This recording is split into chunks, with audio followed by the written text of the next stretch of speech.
Hey everybody, it's Nathan Cool with NathanCoolPhoto.com, and this is part 2 of this two-part series where I wanted to cover some of the basics. As you may remember in the last video, I showed how to correct for verticals and how to deal with that. One of the most commonly asked questions, one of the most important things when you're shooting real estate photography. The second most commonly asked question, and I'm going to address in this particular video, is why am I shooting at ISO 320? I'm on a tripod, why am I not shooting at ISO 100? Well, I could, but for simplicity's sake, let's say that I'm only going to use one speed light. So over here to light my kitchen, by the way, once again, this is my house, so excuse some of the mess inside of the kitchen. I'm only going to use one speed light. You've seen me light this room before with a Rove light, and I overpowered it, did all that. Well, I'm going to do everything. I'm even going to do the window pulls. I'm going to do the whole bit with just this one speed light. I'm going to show you why I go up to ISO 320. So first, let's take a look. I'm going to take some settings here. I'm going to go very simple. I'm going to do a simple ambient shot, and I'm going to go at, let's say, a 1/8 of a second. I'm going to be at f8 this whole time. So I'm going to first do 1/8 of a second, and I'm going to set my ISO to 320, okay? And that's where I am. And do I like the composition of that? Yeah, that looks good. Okay, so first shot that I'm going to fire off on that, boom. So that's a pretty even shot. Not too bad, right? So kind of like that, not bad at all. And so I'm going to use the same thing doing it at ISO 100. Now, how can I get that accurately enough? At least on this camera, most cameras do actually, they move in 1/3 step increments. So as I count down from ISO 320 to 100, which is going to be 5 clicks, I'm going to do the same thing to my shutter speed. Okay, so that it's going to be apples and apples across the board. So once again, the ambient shot, and I should see no difference. There's no lights that are being used. I'm just changing my stops, right? I'm just changing my stops from adjusting my ISO and my shutter speed to coordinate. So I'm going to go ahead and take my ISO down from 320. 1, 2, 3, 4, 5 clicks. That got me down to ISO 100. Now my shutter speed up 5 clicks. 1, 2, 3, 4, 5. Okay, so now my settings are different. I have now, went the other wrong, 1, 2, 3, 4, 5. So what I have now, instead of using 1/8 of a second at ISO 320, I'm at ISO 100, and now I'm at 1/2.5 of a second. Okay, so it's holding the shutter speed open longer. And this all makes sense, no big deal. Shoot an ambient shot. Yeah, the shutter stayed open a little bit longer. Looks like the exact same thing. Now, let's introduce some flash. Now, to keep this simple, I'm going to shoot this young Nuo over here, okay? Very simple, and he's just going to be one simple flash. Not that big of a deal. Make sure that we've got him at full power. He's looking good. I've got him at 24 millimeters, so he's got a good spread. This is normally where I would place this light. In fact, sometimes I might just hold this light right above my head. You've seen me do this in other videos, just boom, click it off. But for safety's sake, to have apples to apples comparison, I'm just going to do it right here. Okay, so he's ready to go, full power. Now, I'm going to go ahead and fire off the shot using the camera, using that full power. So once again, let's stay at that ISO 100 and 2.5 of a second. So you'd see 2.5 on that. So it's going to be a little bit long, but let's go ahead and do it at 1/100th. Boom. Okay, now we've got that. Now the same thing, let's go up to ISO 320. Okay. So I'm going to go up 5 clicks. 1, 2, 3, 4, 5. I'm at ISO 320. And now I'm going to go also up 5 clicks. 1, 2, 3, 4, 5 in my shutter speed. So I'm at 1/8 of a second. Now let's shoot the exact same picture and see if there's a difference. Immediately you can see that there's actually a little more brightness that came out of this picture at ISO 320. So let's take a look at both of these pictures side by side.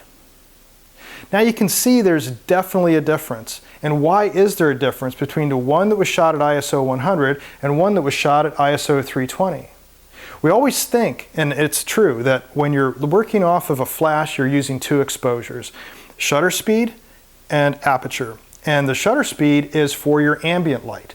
And then your aperture really will take into account more of your flash. And why? That's because when you open the shutter and it continues to open before it closes, during that time your flash will go off. And the flash goes off very momentarily. So depending on how small then the aperture opening is, will determine how much light can get in. So that all makes sense, but where does ISO fit into that? We've got two elements of saying shutter speed takes care of ambient, and we've got flash that is taken care of by the aperture. ISO falls in the middle of that, and it actually is a little bit of both worlds. And that's why if I can tweak my ISO a little bit higher, and I'm not worried about noise, then I can actually use a little less flash power. I can still get by with using Yongnuo's, compared to bringing in some of the bigger guns.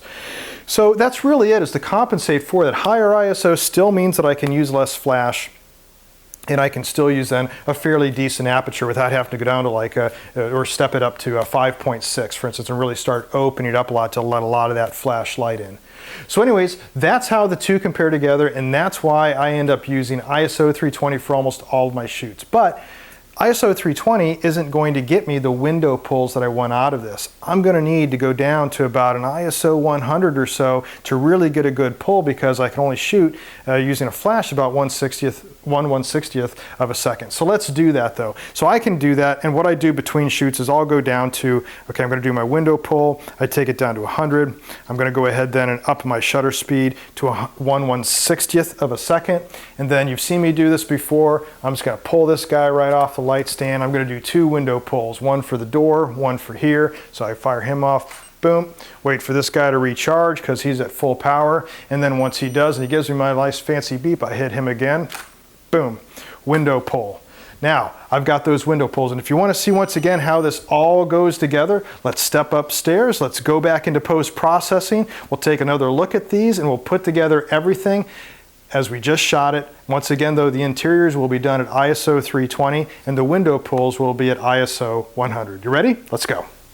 So now it's time to do some post-processing. We've already seen though how using a slightly higher ISO, if it's not really going to introduce noise, which on the D610s I'm using, there's really no noise at ISO 320. It gets me a little bit less flash power that I have to use. I can get by with, especially some Yongnuo's. A little side note, a lot of times I will shoot at ISO 200 for some stuff, especially if I know I have some clients that like to have stuff on billboards around the area and other big stuff. So it's like I try to get as little noise as possible, and I do have some pretty big lights that can help for that, but for the most part you can see that you don't have to go down to ISO 100. ISO 320 can help get that middle ground between your ambient light and your flash light. And so what I like to do in this little bit of extra footage that we have time for in this video is to be able to show another technique of the flambient, where I don't necessarily have to then use a completely different ambient shot and a completely different flash shot. If I mix those two together, if I do have that right balance, because this video is all about balance. It's all about if I have the right ISO and I'm using the right shutter speed and the right aperture, a lot of times I can get by with using just one frame. Now, in the case of this particular room that I was shooting, it did have some window pulls I wanted. You might not have to do window pulls. If there was no view outside, what was the sense of doing it? You could probably leave them blown out and maybe tone those down a little bit in post, and you'd be done with that shot. So this is kind of a quicker approach, and I want to be able to go through that just as some bonus footage to kind of just finish this whole thing out. So let's take a look real close at the post-processing of what we just shot downstairs. So we take a first look here. This is one of our ambient shots, and I could use this in the flambient blending if I wanted to, and I might actually, and I'll show you why in just a second. But just to review, we shot a flash, and you can see it filled in a little bit more, some of those shadows, and it also brightened up the island here too. So we got some better accurate colors a little bit going on here. Then what we did was, this was at ISO 100. When we brought the ISO up to 320, and then of course we can see we've got definitely a brighter picture because the flash is able to fill in a lot more with using that ISO once again as that middle ground between any ambient that we'd get out of a shutter speed and of course then any flash setting that we'd want to be able to adjust for from our aperture setting. So this is what I would use here. Now, first thing I would do is I would say, you know, let's just do the standard stuff here. I've got my little preset that I showed in the last video too, where it's just the lens correction type stuff. I think that looks good for verticals. I'm not going to play around with all the adjustments. I showed that in the last one. Let's go ahead and just go ahead and copy those settings, develop settings, copy all. Now, some people say, well, why don't you use sync for doing this? And I've heard that before, and I don't know how many times, and the reason being is because I'm not going to sync all these. I'm going to make some other tweaks, and you'll see in just a second. So I know that I've got then this ambient shot here. If you look down on the film strip, I've also got those two window pulls. So I'm going to go ahead, and I could at this point sync, but let's just go to develop settings, paste settings. Okay, now that pasted all those settings there, and that's all fine and good, but I want to even things out a little bit more. So here's our flash shot. That's good. There's a little bit of a reflection up here. I could ignore that probably for this shot and I'd be good. But there's really nothing else ambient that I'd really be interested in here except for that. Well, our ambient shot, if we were to use that to mask in, it's a little bit on the dark side. So what I would do is I just bring up its exposure to try to then match what we have going here. And I think that's probably good enough. We may just bring that up a little bit more. Another trick I'll do too is on my flash shot, I might take two. If I start seeing reflections showing up, I'll move the light over to another area so that it's reflecting off something else and just mask that in. I didn't do it in this case, but we could use this ambient shot as repair for that. Now the white balance might be a little off. I'm not too concerned about it for this tutorial, just another trick. So then also we take a look at our window pulls. They're also a little dark. They did go down all the way to ISO 100. I probably didn't need to. So let's just bump those up a full stop. So I'm just going to go and bump him up to one full stop, not a tenth of a stop, a full stop. That looks good to me. And then we'll go ahead and bump this guy up also a full stop. So we'll go and we've got that. So now our two window pulls are bumped up nicely, and I'm going to use those window pulls for more than just the pulls, and you'll see in a second what I'm going to do. And you'll notice too, look at this reflection up here that I got off this window pull. If I would have taken another window pull from another direction, I could fix it. Luckily in this case, when I was shooting for the window above the sink, I've also got enough overexposure here in this area and I can mask that in. So anyways, let's do what I normally do on a Flambient. I'm going to select all those, right click, and then we go Edit, Open as Layers in Photoshop.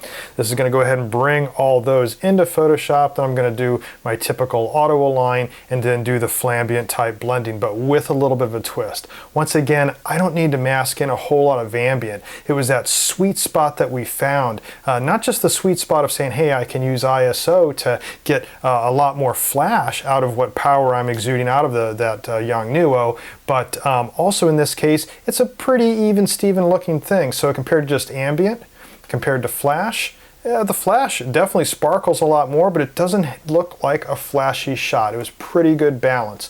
So anyways, first thing I do is I auto align everything. I've got that one action doing it, that's F2. And it's going through its auto align diddly wop here, and once that's done, good. Okay, moved them just slightly. So what I'm going to do is, and I could change this to luminosity like normal, but look what it does. Because it was so blown out from that reflection, it's kind of gray. A couple things I could do, you could see, you've seen in other videos where I do a color match. In this case, I'm just going to leave it as normal. Layer, mask, hide. Then I'm going to go in and use a brush, and I'm going to just use, and you see that I've got about an 8% flow up here, and I'm just going to go ahead, let me move this in just a little bit more so you can see it. And I'm just going to go ahead and brush that in, and that's all the ambient fixing that I want to do on this case. Now the only thing I want to do is start working on window pulls. So let's start on the first one here, which is our slider over here. So once again, that goes into darken mode, and I go layer, mask, hide, and I'm going to take my brush, I'm going to take it up to 100% opacity, and then I'm just going to go ahead and brush in, and you don't have to worry about being accurate because anything that was blown out, anything that was overexposed is going to be discarded. So I'm just going to go ahead and paint all that in right there, and that looks good. And now it just looks really dark outside here in the shadows, and we'll fix that in a minute. Another little trick I'm going to show you in this video. And then the next window pull we bring up here, and I'm going to put that on top, and that's for the window above the sink. Once again, that goes into darken mode, layer, mask, hide. You're going to use a brush at 100% opacity, and then just brush him in. Once again, you don't have to worry about being accurate because we overexposed everything else. So that looks really good. Now I can also use this layer, like I said, over here, and to fix that little highlighted spot that was over on the slider, and I'm real happy with that. Now, one other trick. We've got something that looks unnatural because of this sheen across the floor. So what I would do is I would bring that brush up in size, I would take him down in opacity, and I'm on the layer that's the darken mode for that slider.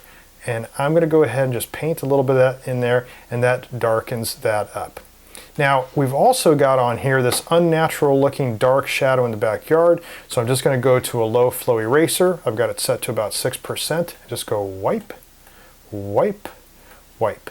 And now that's not looking so bad, right? I could even say, you know what, these window pulls themselves are a little bit too much, so let's just wipe out some of that. And let's go over to the kitchen window and wipe out some of that maybe as well. So now we've got something a little more natural. Anyways, that's about all that I would do for it. If I wanted to do more ambient, I could. I could say, you know what, that's what the ambient looks like if I were to mix some more in there. So I could if I wanted to, and I could sit around and brush it. But I'm going to take a shortcut this time. So this is all I'm going to do. I'm going to go Layer, Flatten, Control S. Now that takes it back into Lightroom, and I've got this shot. Still not bad. I could probably deliver this, but I'm going to go one step further. I've got something called, just a preset for bumping it up. A few different ones. I'm just going to go to my full bump here, which I kind of got from Rich Baum. I've also got a light one. That looks pretty good. That takes a lot of those shadows out of there, getting rid of some of those highlights, so that's looking pretty good. Remember when we talked about cropping it down in the last video when we did kind of a fake tilt shift? I'm going to do that here actually.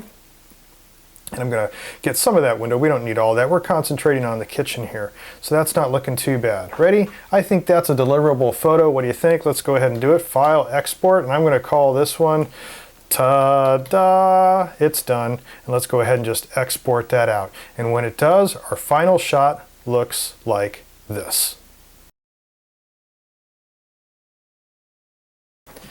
So that does it for our two-part series. Just a couple simple little tips here. One, if you remember on the last video, how did we get the verticals right? How do we judge? How can we do kind of a fake tilt shift if we want to? We got that idea from Rich Baum, BAU. Got to check his videos out too here on YouTube. But we've been able to cover some of those basics, which will get you through the process a lot faster with a lot cleaner photos and better composition.